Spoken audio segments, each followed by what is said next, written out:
अस्सलाम वालेकुम।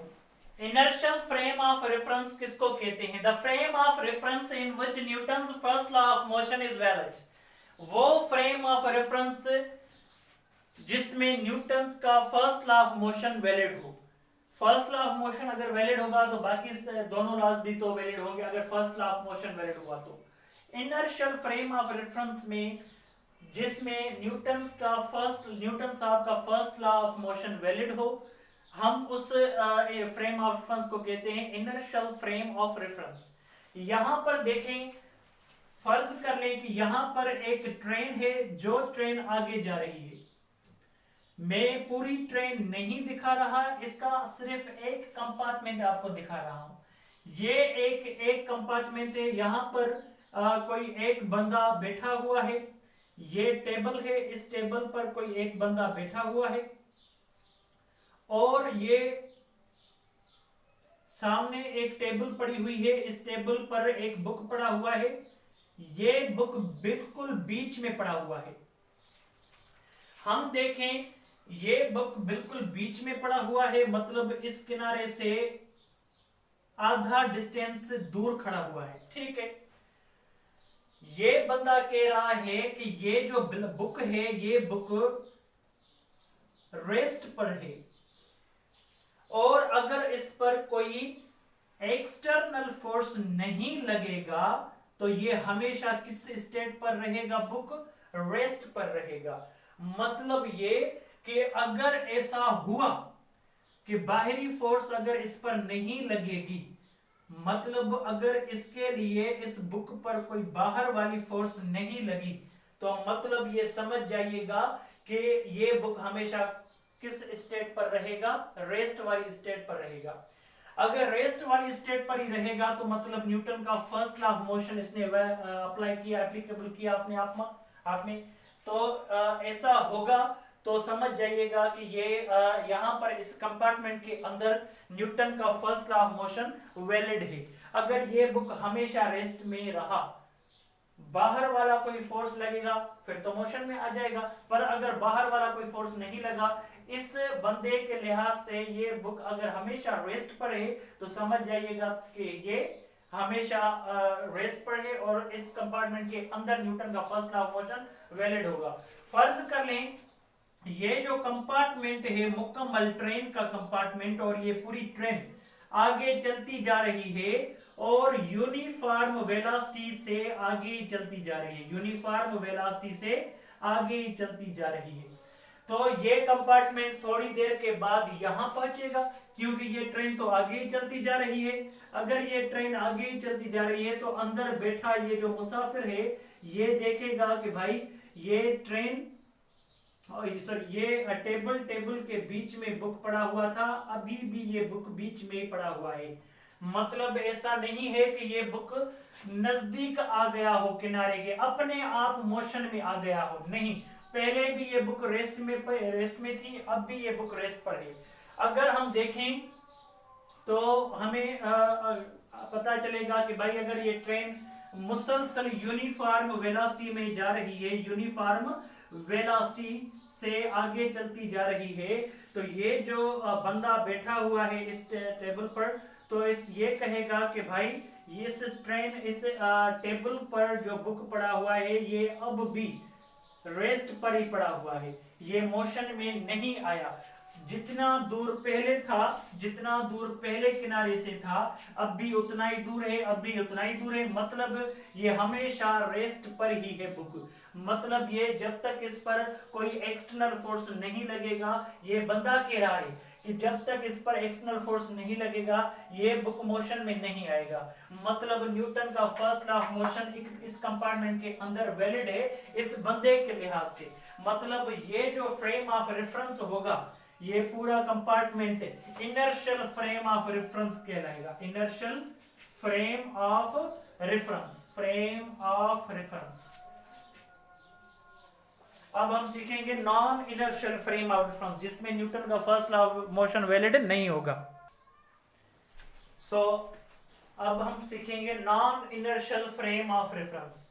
Non-inertial frame of reference, the frame of reference in which Newton's first law of motion is not applicable.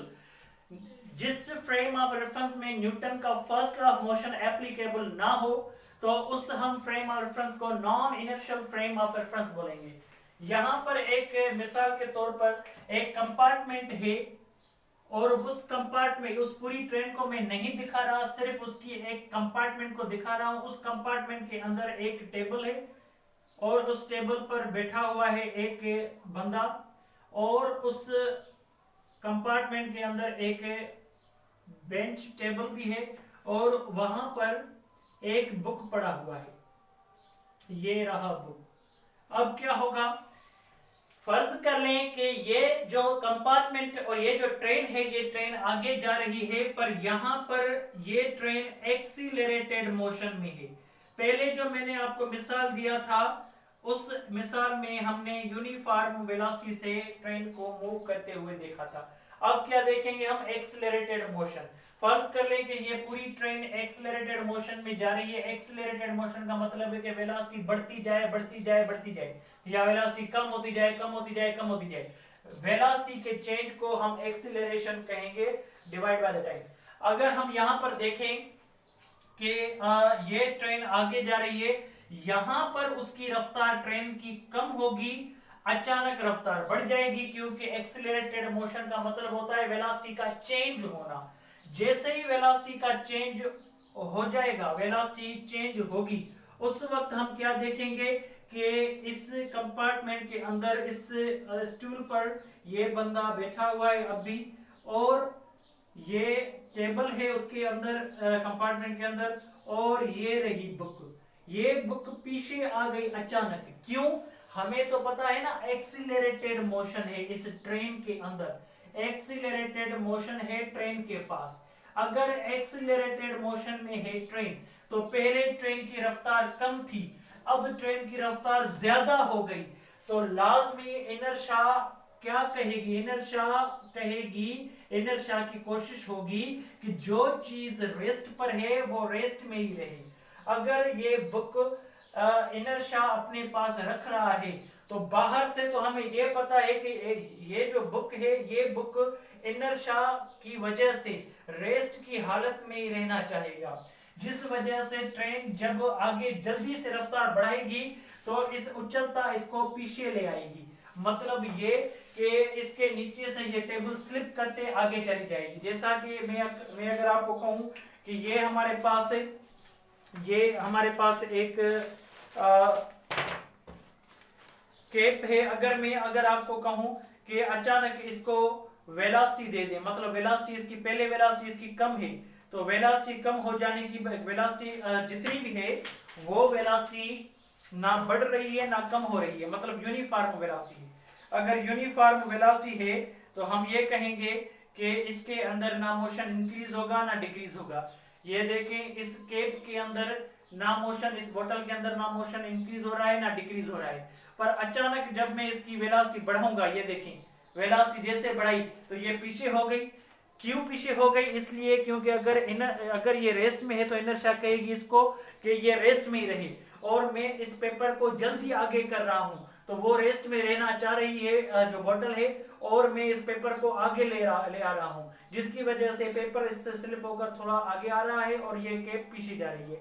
मतलब ये कि इस ट्रेन का मोशन अगर बढ़ गया तो ये बुक पीछे आ जाएगी, मतलब पीछे हो जाएगी। पर इस कंपार्टमेंट के अंदर जो ये बंदा बैठा हुआ है, इसके लिहाज से क्या होगा, ये कहेगा कि भाई पहले ये बुक रेस्ट पर थी और फिर अचानक मोशन में आ गई। इसको तो पता नहीं कि बाहर से कौन फोर्स लगा रहा है, या ये तो कंपार्टमेंट के अंदर है, तो एक्सटर्नल फोर्स जो इस पर लग रहा है वो इसको दिख नहीं रहा। मतलब ये हम कहेंगे कि इस बंदे के लिहाज से ये बुक अपने आप मूव कर रही है पीछे। अगर ये अपने आप मूव कर रही है, एक्सटर्नल फोर्स कोई लगा ही नहीं, तो अगर कोई एक्सटर्नल फोर्स नहीं लगा बंदे के लिहाज से, इस बुक पर अगर एक्सटर्नल फोर्स नहीं लगा, तो अचानक ये मोशन में बुक क्यों आ गया और पीछे क्यों आ गया, ये बात इस बंदे को तो कंफ्यूज करेगी। सो इसने क्या कहा, इसने ये कहा कि मैं जिस फ्रेम ऑफ रेफरेंस में हूं वो एक non inertial frame of reference है। Non inertial frame of reference है, non inertial frame of reference. Non inertial frame of reference का मतलब क्या होता है बच्चों? Non inertial frame of reference का मतलब होता है वो फ्रेम ऑफ रेफरेंस जिसमें न्यूटन का first law of motion valid ना रहे। मतलब ये कि अगर ये अर्थ रोटेट कर रही है, अचानक इसकी रफ्तार बढ़ जाए, तो यहां पर जो स्टूल खड़ा हुआ होगा, क्या वो रेस्ट की हालत में ही होगा? नहीं, अचानक उसमें पीछे एक धक्का लगेगा और बाहरी फोर्स कौन सी लग रही है इस पर हमें पता नहीं चलेगा। क्यों? क्योंकि अर्थ अचानक मोशन में आ गई, तो जो चीजें रेस्ट पर थी वो रेस्ट में रहना चाहेंगी, पर अर्थ के अचानक मोशन से उसमें चीजों में अचानक मोशन नहीं आएगा, जिस वजह से वो पीछे हो जाएंगी, पीछे उनको एक धक्का लगेगा। हम देखेंगे कि भाई इनको कोई भी एक्सटर्नल फोर्स तो नहीं लग रहा, पर फिर भी वो मोशन में हैं, फिर भी मोशन में आ रहे हैं, धक्का कोई भी नहीं दे रहा, एक्सटर्नल फोर्स नहीं है, पर फिर भी वो अचानक रेस्ट में से मोशन में आ रहे हैं। क्यों? क्योंकि ये non inertial frame of reference है। Non inertial frame of reference का मतलब होता है जिसमें न्यूटन का first law of motion valid ना रहे। अगर मैं आपको कहूं कि एक बाइक पर आप दो बंदे हो, पीछे कोई बंदा बैठा हो, उसके हाथ में कप ऑफ टी हो, वो टी भी पिए और बंदा जो आगे वाला बाइक चला रहा है अचानक वेलोसिटी बढ़ाए, तो कप में जो टी पड़ी होगी वो टी वहीं पर होगी या पीछे गिर जाएगी उसके कपड़ों पर? लाजमी पीछे गिर जाएगी। क्यों? क्योंकि वो टी रेस्ट पर हमेशा नहीं रहेगी, चाहे वो बंदा उसको रेस्ट पर ही कप को रखे, पर वो लिक्विड अचानक मोशन में आ जाएगी, अचानक मोशन में आएगी, हालांकि उस पर कोई बाहरी फोर्स नहीं लग रही, पर वो मोशन में आएगी, गिरेगी उसके कपड़ों पर। क्यों? क्योंकि जो बाइक है वो बाइक अचानक मोशन, एक्सीलरेटेड मोशन में आ गई।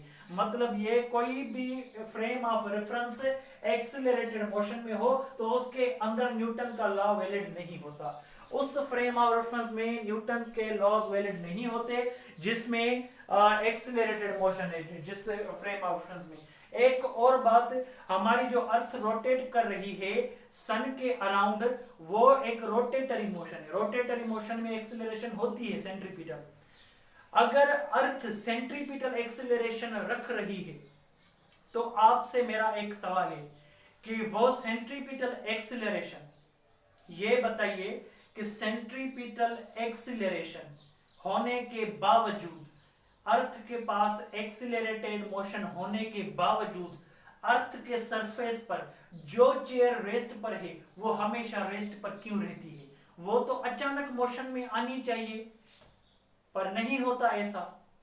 जो चीज अर्थ के सरफेस पर रेस्ट पर है वो रेस्ट पर ही रहती है। जो चीज अर्थ पर अगर कोई चेयर रखी हुई हो, अगर कोई दूसरी चीज रखी हुई हो रेस्ट पर, वो रेस्ट में ही रहती है। कभी भी आपने देखा हुआ है कि कोई स्टूल या चेयर अर्थ के सरफेस पर हो, अचानक मोशन में आ जाए? हमने नहीं देखा आज तक ऐसा। क्यों? क्योंकि अर्थ एक इनर्शियल फ्रेम ऑफ रेफरेंस है। अगर भाई अर्थ इनर्शियल फ्रेम ऑफ रेफरेंस है तो आप और हम जो सीख रहे हैं वो गलत है, क्योंकि अर्थ रियलिटी में अगर हम बोलें तो अर्थ नॉन इनर्शियल है। अर्थ के पास सेंट्रीपिटल एक्सीलरेशन है, तो अर्थ के पास सेंट्रीपिटल एक्सीलरेशन है तो वो नॉन इनर्शियल होनी चाहिए। पर आप कह रहे हो कि अर्थ इनर्शियल है। क्यों? क्योंकि हमारे पास एक जवाब है कि जो चीजें हम अर्थ के सरफेस पर रखते हैं वो रेस्ट पे होती हैं, हमेशा रेस्ट पर होती हैं, मोशन में अचानक नहीं आती। तो भाई अर्थ के पास एक्सीलरेशन सेंट्रीपिटल क्यों है? ये कंफ्यूजिंग सवाल है। सवाल कुछ इस तरह से आपसे पूछा जाएगा, suppose they if earth having centripetal acceleration then why earth behaves as inertial frame of reference. ये सवाल आपके लिए होमवर्क है। आप घर में कोशिश करें, इस सवाल को ढूंढने की कोशिश करें बुक में से, आपको मिल जाएगा इंशाल्लाह। नहीं तो मैं दूसरे लेक्चर में आपको बताऊंगा।